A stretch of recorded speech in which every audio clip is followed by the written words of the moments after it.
워렌 버핏 세계 최고의 부자, 미국의 경제 잡지 포브스 선정 기준에 보면 항상 1위부터 10위 거기에 랭크가 되어 있는 사람이 워렌 버핏이죠. 그는 이제 제가 찾아보니까 지난 연도에는 세계 6위를 했습니다. 그 워렌 버핏이 이제 사람들과 점심 약속을 할 때에 그 약속을 경매에 붙여요. 어떤 사람이 나하고 점심을 할 것인가. 그래서 지난 연도에 보니까 그 점심값, 워렌 버핏과 점심을 같이 먹을 때 그 낙찰가가 얼마냐면 256억 원. 그 사람하고 한 번 점심 먹는데 지불한 돈이 256억입니다.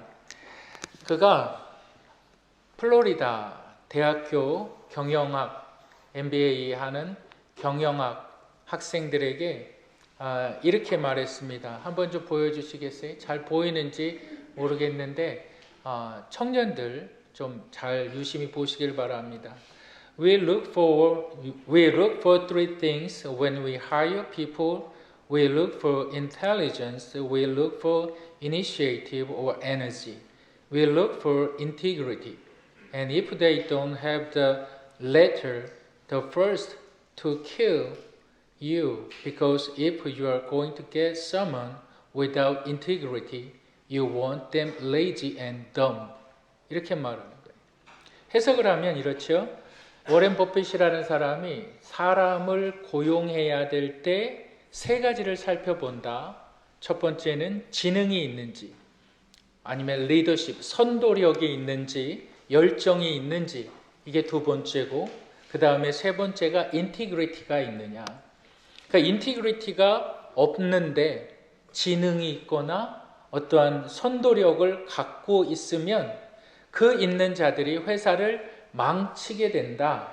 왜 그러냐면 인티그리티가 없는 사람을 고용하는 것은 직원들이 게으르고 멍청하기를 바라는 것과 마찬가지다. 이렇게 말해요.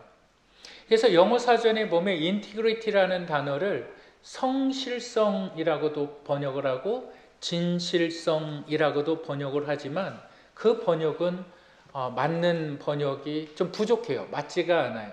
그러니까 인티그리티라는 단어를 정확하게 이해하기 위해서는 내가 믿고 생각하는 것을 실천하는 것이 인티그리티예요.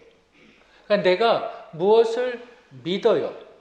내가 그 믿음에 따라서 내가 생각을 하고요. 그리고 이 생각한 것을 내가 실천할 수 있는 것, 이것을 인티그리티라고 말을 해요. 여러분, 진리라는 것은 하나님의 진리입니다. 우리 모치님 잘 들리세요? 네, 좀 잘 들으세요. 여러분, 진리라는 것은, 기독교의 진리라는 것은 기독교만의 진리가 아닙니다. 진리가 가지고 있는 것은 보편성입니다. 또 진리가 가지고 있는 것은 역사성이에요. 진리가 되기 위해서는 모든 사람에게 보편적인 진리가 되어야만 하고, 진리가 되기 위해서는 역사성을 가지고 있어야만 됩니다. 과거에도 옳았다는 것은 오늘날에도 옳아야 되는 것이고, 오늘날에 옳아야 되는 것은 앞으로도 옳아야 되는 거예요. 진리는 역사성을 가지고 있습니다. 세상 사람들이 이러한 인티그리티가 있는 사람을 뽑습니다. 인티그리티를 우리나라 말로 얘기하면 언행일치입니다. 말과 행동이 같은 사람. 그런데 그거는 약간 부족해요. 그 말과 행동의 근본 리소스가 어디에 있느냐? 어디서부터 그가 생각이 나오느냐? 그 생각에 발전돼 나아가는 근본이 뭐냐? 그거는 잘 설명하지 못해요. 세상 사람들도 말과 행동이 일치하는 사람들을 우선적으로 찾는다는 거예요. 근데 모든 사람들이 그래요. 말과 행동이 일치하는 사람들을 최고의 사람으로 쳐줘요. 세상이 그런데 기독교는 다르냐? 아니요. 성경도 똑같아요. 말과 행동이 똑바른 사람들, 그가 옳은 사람이거나 그가 잘못된 사람이거나 이걸 말하고 있지 않아요. 생각한 것을 실천할 수 있는 사람이냐 이걸 말하는 거예요. 오늘 우리가 읽은 본문에 보면 자신이 믿고 생각한 것을 실천하지 못한 사람이 나와요. 그의 이름은 헤롯이에요. 정확하게 얘기하면 헤롯 안티파스라는 사람이에요. 그런 왕이지요. 분봉왕이에요. 분봉왕이라는 것은 로마가 왕의 권한을 줬어요. 그래서 이스라엘 영토를 다스리는데 이스라엘 영토의 4분의 1을 다스리게 돼요. 그것을 갖다가 분봉왕이라 그래요. 헤롯은 분봉왕이었어요. 그러니까 오늘날로 얘기하면 뭐 도지사 정도가 될 수 있겠지요. 근데 이 헤롯은 자신이 믿고 자신이 생각하고 실천하는 것, 내가 그렇게 삶을 살지 못했어요. 그래서 그의 인생은 참으로 염려와 걱정과 근심이 떠나지 않았어요. 그리고 그는 그렇게 살다 가버렸어요. 참으로 안타까운 인생을 살았습니다. 그의 인생을 보면서 여러분들의 신앙을 보시기를 주님의 이름으로 축복합니다. 오늘 말씀의 제목은 우리 한번 따라 하실까요? 근접한 그리스도인. 네, 근접한 그리스도인에서 우리가 기억해야 하는 첫 번째가 있는데 다시 한번 따라 하시겠습니다. 그리스도인은 자신의 입장을 분명히 해야 된다. 내 입장을 분명히 해야 된다. 그리스도인은 존재가 들어가요. 모든 사람은 아니에요. 많이 배운 사람은 아니에요. 젊은 사람들은, 돈 많은 사람들은, 자신의 입장을, 가난한 사람들은 분명히 해야 된다. 이것이 아니에요. 누가? 그리스도인은 잘났든지 못났든지, 많이 가졌든지 적게 가졌든지, 많이 배웠든지 적게 배웠든지 자신의 입장을 분명히 해야 된다. 그게 성경의 가르침이다 라고 말하는 거예요. 헤롯 왕에게 어느 날 소식이 들려옵니다. 어떠한 사람이 있는데 그는 요한이라는 사람이다. 그의 말을 통해서 사람들이 그의 메시지를 들을 때에 사람들이 움직이더라. 사람들이 반응하더라. 그의 메시지는 결단하게 만든다. 사람들에게 중도의 입장에 서지 않게 만든다. 그의 메시지는 항상 옳은 것과 그른 것을 말하고 그의 메시지를 들었을 때에 사람들은 분명히 결단하게 된다. 그것을 헤롯이 듣게 됩니다. 여러분, 우리 누가복음 3장 8절부터 11절까지 우리 한번 다 같이 읽어보실까요? 다 같이 읽겠습니다. 시작.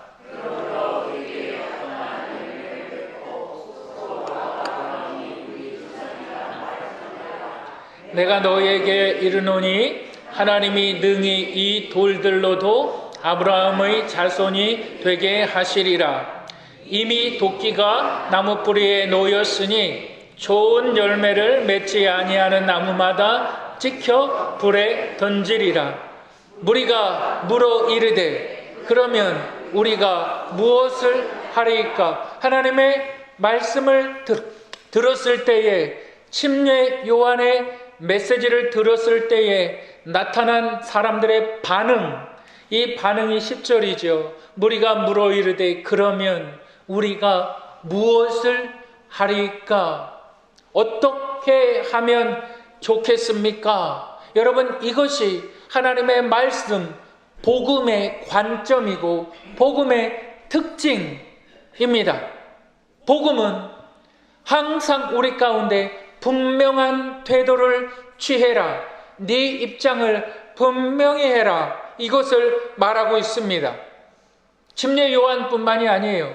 예수님께서 인간의 몸을 입고 이 땅에 오셔서 3년 반 동안 그가 제자들과 함께 다니시면서 제자들을 가르칠 때에 주님께서 말씀하신 것은 항상 두 가지 길이 있고, 하나는 넓은 길이 있고 하나는 좁은 길이 있는데 너는 어떠한 길을 택할 것이냐라고 우리 주님 항상 말씀하셨고, 우리 주님 말씀하실 때에 사람들에게는 두 가지 집이 있는데 하나는 반석 위에 지은 집이 있고 하나는 모래 위에 지은 집이 있는데 너의 집은, 너의 인생은 어디에 세워졌느냐? 우리 주님은 항상 결단케 하셨습니다. 너희는 하나님의 물질이 있고 또한 만몬의 물질이 있는데 너희가 사용하는 물질은 하나님의 물질이냐 만몬의 물질이냐? 우리 주님 항상 그것을 물어보셨어요. 두 가지를 물어보셨어요. 너희가 어디에 속해 있느냐? 어디에 택할 것이냐? 이것도 좋고 이것도 좋고 하나님 이것도 좋고 하나님 저것도 좋습니다. 우리 주님 말씀하실 때에 항상 결론은 이것입니다. 너희가 좋은 것을 택할 거냐? 너희가 나쁜 것을 택할 거냐? 너희는 항상 말씀에 의해서 선택을 하게 되어 있다. 베드로가 사람들을 가르칠 때에, 사람들을 설교할 때에, 그의 설교를 들었을 때에 나타난 사도행전의 반응은 한마디였습니다. 우리가 그러면 어찌할꼬입니다. 내가 그러면 어찌할까입니다. 하나님의 말씀을 들을 때에 우리는 분명한 우리의 입장을 취해야만 합니다. 내가 어찌할꼬, 내가 어찌해야만 좋겠습니다 라고 하나님 앞에 물어야 한다는 것입니다. 여러분, 우리가 이것을 묻지 못하는 이유가 있어요. 그것은 잘못된 종교성에 있습니다. 잘못된 신앙에 있습니다. 신앙이란, 믿음이란, 종교란 즐겁기도 해야 하며, 내가 신앙을 가졌다는 것은 무슨 어려운 일에 봉착했을 때 그 신앙을 통해서 나는 위로를 받을 수도 있고 그 신앙을 통해서 나는 회복될 수도 있다. 이런 생각을 하고 있습니다. 신앙이란, 내가 가지고 있는 믿음이란 나를 돕는 어떠한 것이지, 나에게 어떠한 좋은 선한 영향력을 주는 것이지 본질적으로 내가 달라지는 것이 아니다. 우리는 이런 생각을 하고 있습니다. 여러분, 침례 요한의 메시지를 들었던 헤롯, 침례 요한의 메시지를 들었던 그 헤롯, 그는 근심하기 시작했어요. 왜 그렇습니까? 그는 침례 요한이 말하는 것이 무슨 말인지 알았어요. 침례 요한이 말하는 것이 옳은 말인 것도 알았어요. 침례 요한이 말하는 것이 자신을 향해서 말하는 것이라는 것도 알았어요.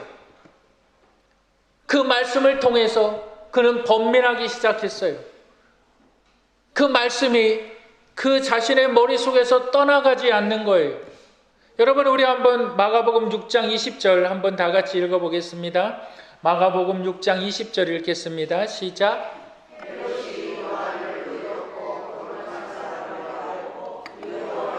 보호하며 또 그의 말을 들을 때에 크게 번민을 하면서도 달갑게 들음이러라. 본문은 이렇게 얘기하고 있습니다. 헤롯은 요한의 말을 들었을 때에 그는 두려워했다. 그는 크게 번민했다. 그러면서도 달갑게 들었다. 이게 무슨 말이에요? 상충되잖아요. 번민과 달가움이 같이 공존하는 거예요. 하나님의 말씀이 이런 것입니다. 하나님의 말씀은 우리 가운데 번민하게 만듭니다. 그리고 하나님의 말씀은 우리 영혼을 찌릅니다. 찌르면 아프지요. 찌르면 아픕니다. 그래서 하나님의 말씀은 살았다라고 말하는 거죠. 그래서 하나님의 말씀은 운동력이 있다라고 말하는 거죠.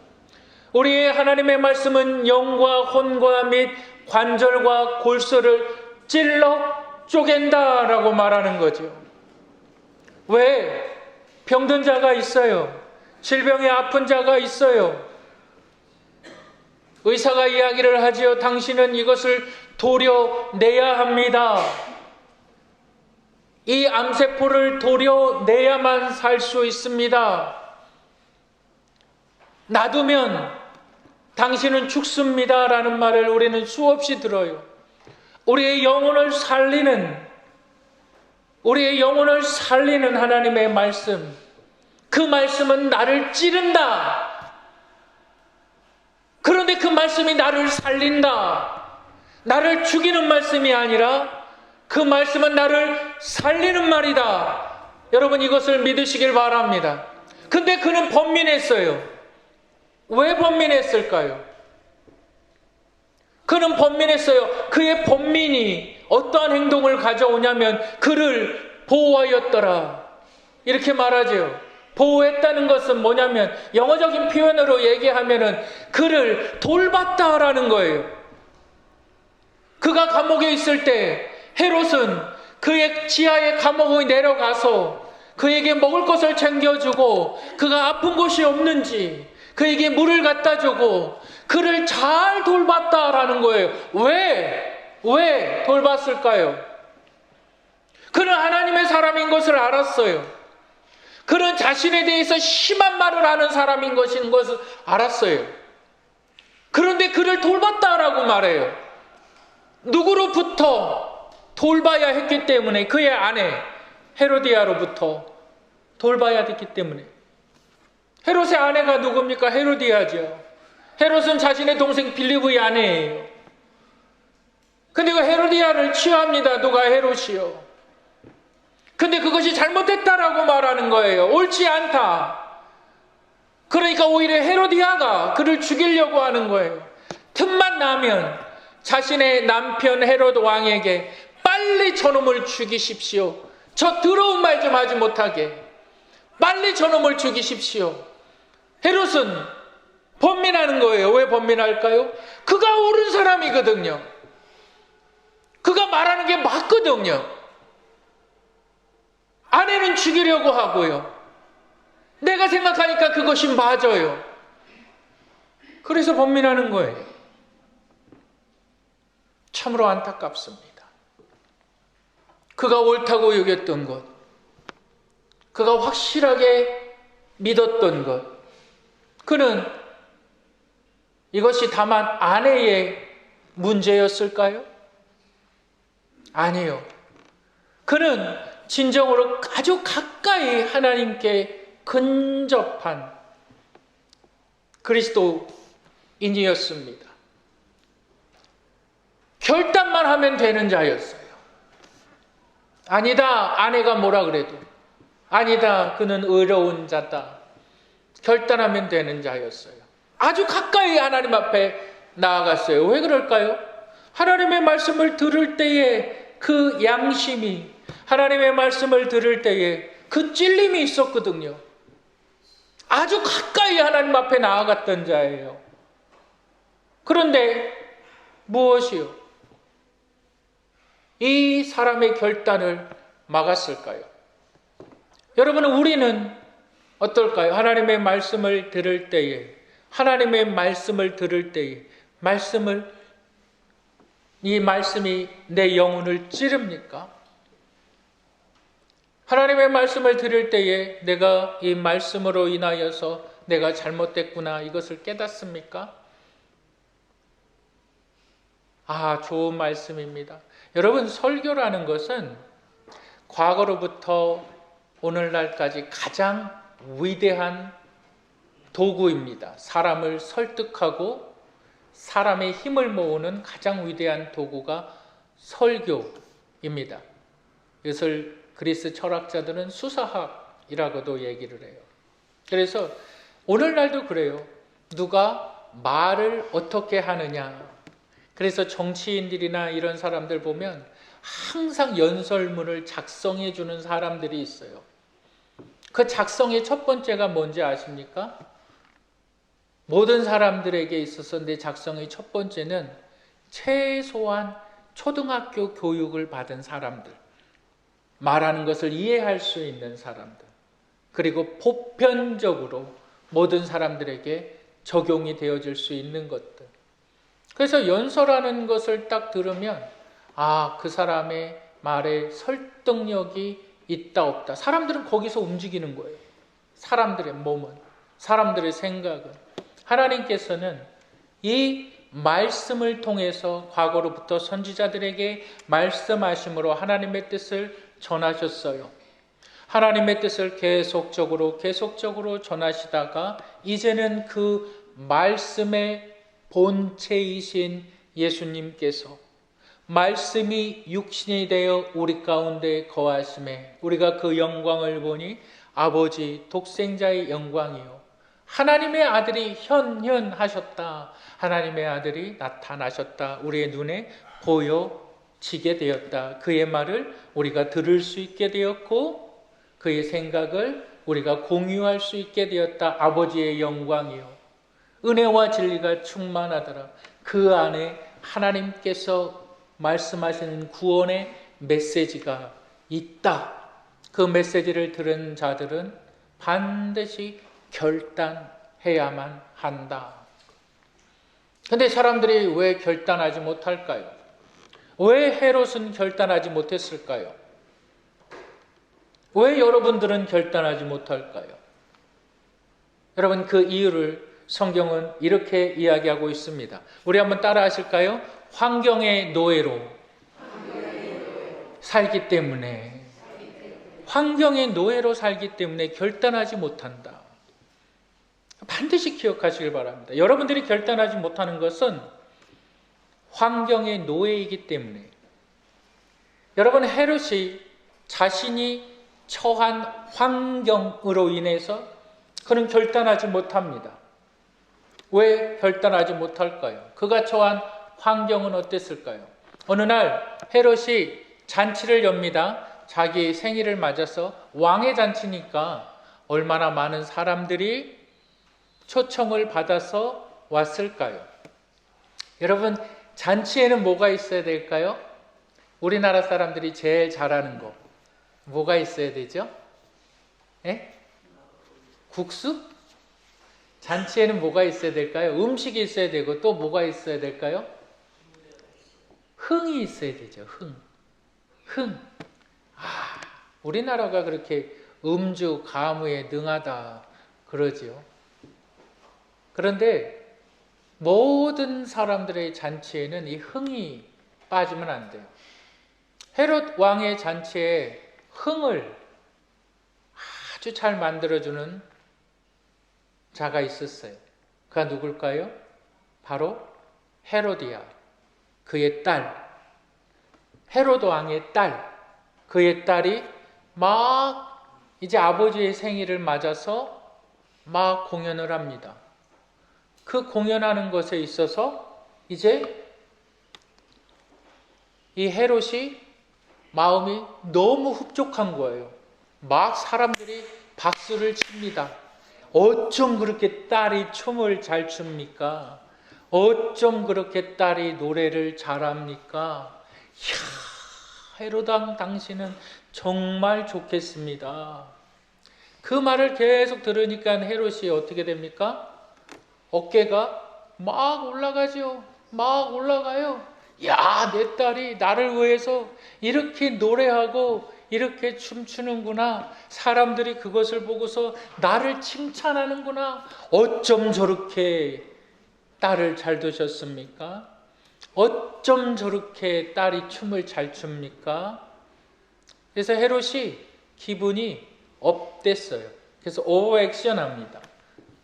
헤롯이 뭐라 그럽니까? 딸을 향하여서, 야, 딸아, 네가 원하는 것이 무엇이냐?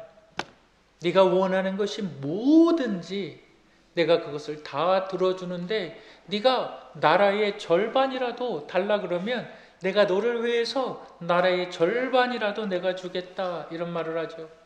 그러니까 그의 딸이 어떻게 합니까? 지의 엄마에게, 헤로디아에게 달려갑니다. 아빠가 내 아빠가, 내 아버지가 나에게 무엇을 주면 좋겠느냐, 이런 얘기를 했어요. 어머니, 내가 뭘 구하면 좋을까요? 그때 헤로디아가 뭐라 그럽니까? 침례 요한의 목을 달라 그래라. 침례 요한의 뭘 달라 그러라? 침례 요한의 목을 달라 그래라. 그러니까 딸이 아버지에게 가서 말합니다. 침례 요한의 목을 주십시오. 그 많은 사람들 앞에서 다 이야기를 한 거예요. 안 들어줄 수가 없어요. 여러분 한번 본문 26절을 읽어보실까요? 26절 우리 다 같이 한번 읽어보겠습니다. 26절 시작.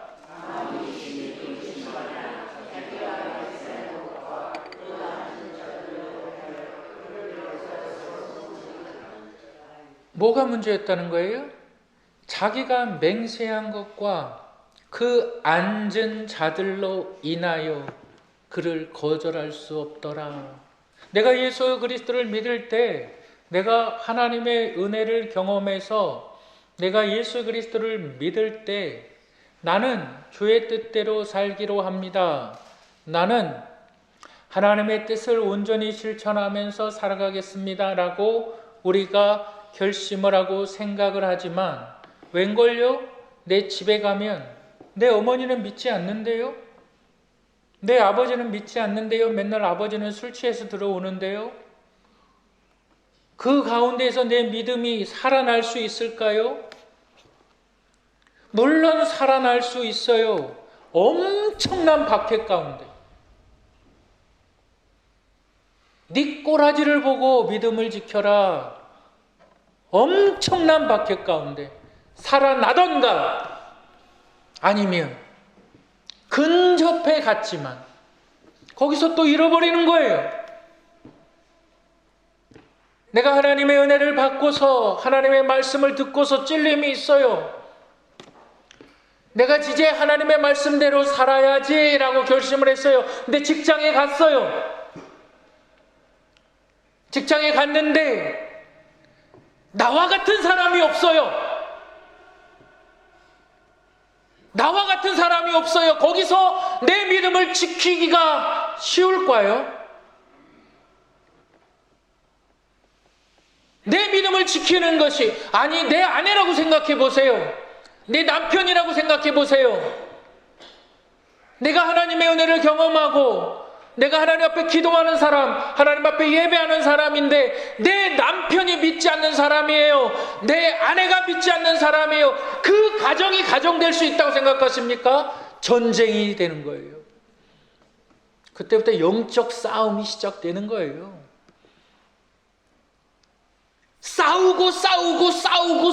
싸워라 이 말이에요. 영적 싸움이 시작되는 거예요. 이제 그걸 사람들은 대부분 피해버리죠. 그러면서 이렇게 위안을 받아요. 언젠간 내 믿지 않는 남편이 믿음을 갖겠지. 웃기지 마세요. 언젠가 내 믿지 않는 아내가 믿음을 갖겠지. 웃기지 마세요. 웃기는 소리 하지 마세요. 내가 지고 있는데, 내가 그따위로 생각하고 있는데 믿음을 갖는다고요? 말 같은 소리를 하세요. 안 되는 거예요. 왜? 헤롯을 보세요. 그는 환경의 노예였어요. 자기 마누라, 자기 아내의 눈빛이, 자기 아내의 잔소리가 무서웠어요. 그는 마음에 찔림도 있어요. 뭐가 옳은 것인지, 뭐가 옳지 않은 것인지 그는 알고 있었어요. 헤롯디아를 향하여서, 그의 딸을 향하여서 이것은 옳지 않다 말하면 되는 거였어요. 그는 그렇게 하지 못했어요. 앉은 자들로 인하여. 무엇이 그를 망설이게 했다는 거예요? 그를 거절할 수 없었더라. 우리에게 하는 말씀이에요. 네 남편으로 인해서, 네 자식으로 인해서, 네 조그만 지식으로 인해서 너는 결단하지 못한다. 너는 환경의 지배 가운데 있다. 여러분, 사람이 정말 힘든 것이 뭘까요? 사람이 정말 힘든 것, 번민에 빠지는 거예요. 사람이 정말 힘든 것이 뭘까요? 인생을 괴롭게 사는 거예요. 밥알을 먹어도 꼭 모래알 씹는 것 같고 그래요. 왜 그럴까요? 사람은 영적인 동물이라 내 마음에 만족함이 없고 내 마음에 평안함이 없고 감사가 없으면요, 늘 죄가 우리 가운데 번민케 하는 거예요. 늘 우리 가운데 죄가 우리 가운데 근심케 하는 거예요. 근심이 떠나가질 않아요. 헤롯을 보세요. 그는 침례 요한의 목을 베었어요. 그리고 그것을 소반에 담아 그 딸에게 주었어요. 그리고 나서 그 딸은 자신의 엄마 헤로디아에게 그것을 갖다 줬어요.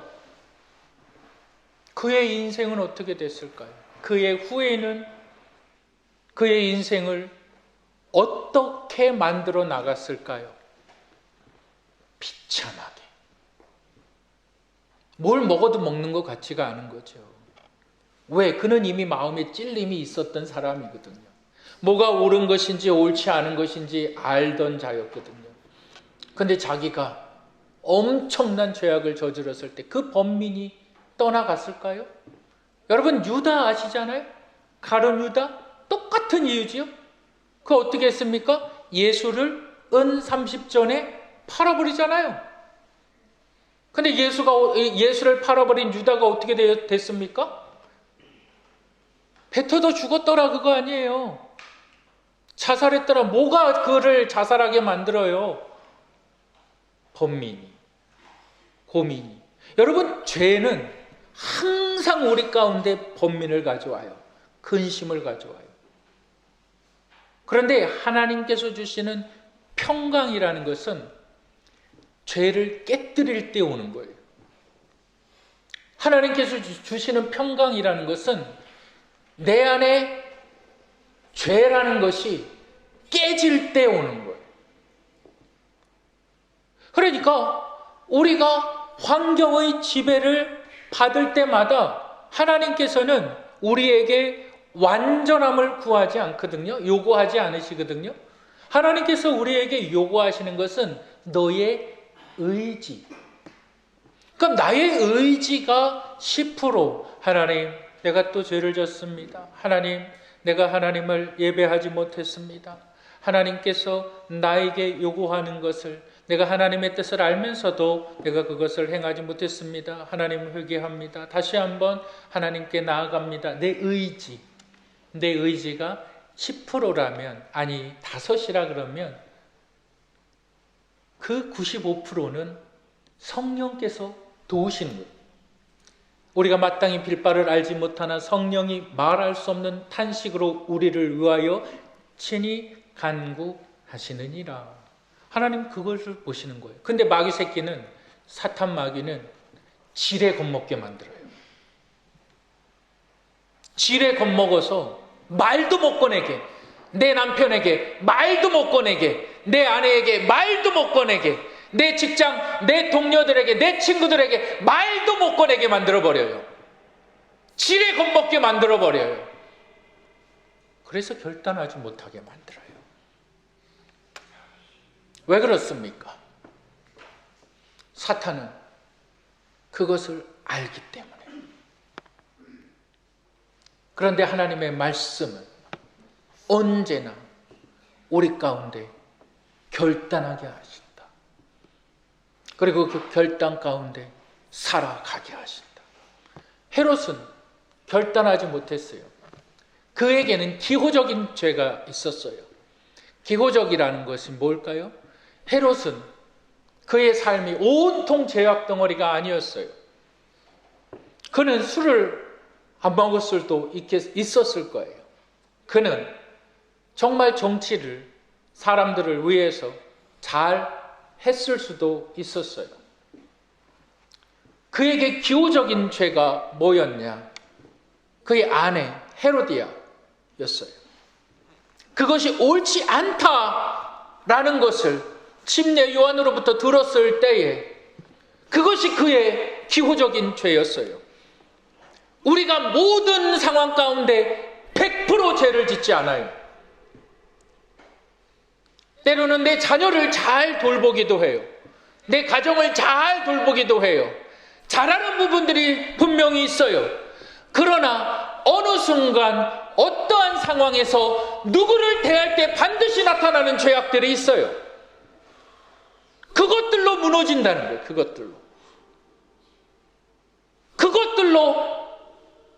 그것들로 무너지면서 그 무너짐을 해결하지 않고 다른 여러 가지 좋은 것들로 그 무너짐을 싹 덮어버리는 거죠. 기호적인 죄. 그것이 결단하지 못하게 만든다. 여러분, 우리는 어떨까요? 우리가 왜 하나님께로 나아가지 못할까요? 여러분, 누구나 다 모든 사람들이 우리의 인생을 우리가 좌지우지할 수 없다는 것을 알고 있습니다. 내 인생의 시간은 하나님께서 그만큼 허락하신 때까지입니다. 우리는 하나님 앞에 서게 됩니다. 내가 근접한 그리스도인이라면, 내가 예수 그리스도 앞에 내가 1미터만 더 나아갔으면 좋았을 것을, 그를 향하여서 지옥의 문이 준비되어져 있습니다. 아니 1cm만 더 나아갔으면, 결단하지 못하는 그 1cm만 더 나아갔다면 무엇이 여러분들의 결단을 막고 있습니까? 다른 걸 다 떠나서 과거의 나와 지금의 나가 다릅니까? 성장되어져 가고 있습니다. 결단하시는 분들이 되시기를 주님의 이름으로 축복합니다. 함께 기도하겠습니다.